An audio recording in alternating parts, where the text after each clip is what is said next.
Okay, so we're going with reverse lunge with a bicep curl. So you got modified on the left with Danny.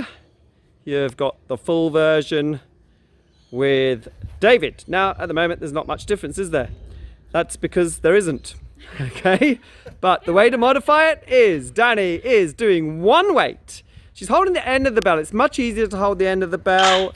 It's a lot easier to grip than trying to hold it pointing straight out at you and trying to put both hands on the grip. Okay, and really focus on pressing up through the heel of the front foot, and that really kind of emphasizes that glute contraction. So squeeze up, float down is the way I'd think about it.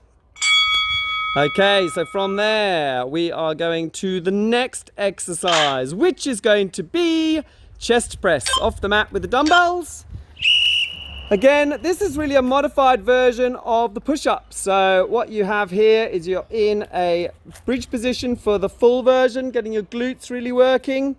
You could even, if you wanted to get a little bit more happening, you could do bottom up and down as you press to the sky. So you come up, and then Danny's just doing the full, not relaxed version. Okay, so really you want to probably work on getting your glutes active by lifting up your hips so that your core muscles and your glute muscles are engaged, which is then your progression towards doing a push-up, because those muscles are going to be working quite hard. Squeezing up through the chest muscles, getting the elbows moving. Okay, now we're standing back up again, and we're going to move towards the next exercise, which is a squat with a standing row. So this exercise, you just need to be a little bit cautious about shoulder impingements. If you've got any shoulder issues, then I would suggest just doing a squat with a bicep curl. David is demonstrating a version that reduces the risk of shoulder impingement by keeping the elbows below the line of the shoulders. He's really coming up and squeezing at the top, elbows drawn back horizontally, squeezing those shoulder blades together. Danny is doing the standard version, which is just drawing those elbows up. You've got to be careful that you don't end up shrugging your shoulders. And as always, nice deep squats. All right, there we go. Nicely done. Awesome. Okay, so we get set for the next exercise, which is bent over rows. Now we're going to use a prone grip.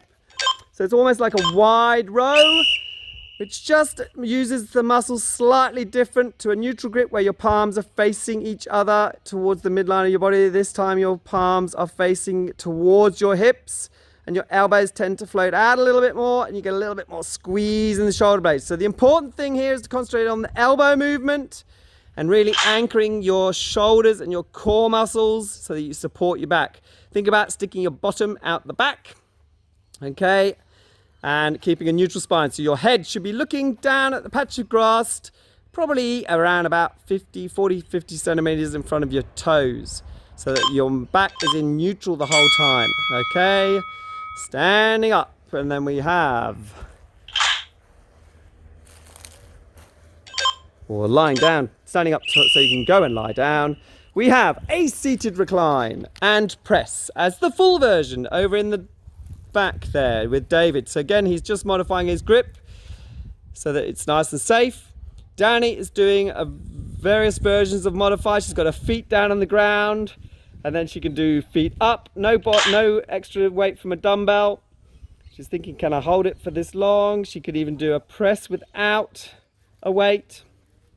Likewise with the dumbbell version, you can always put your feet down on the ground. And if you're really struggling, the important thing here is actually to keep neutral spine. So really lift up through the bottom of your back. Almost push through the middle of your pelvis. There we go. That is 5 exercises for a dumbbell circuit.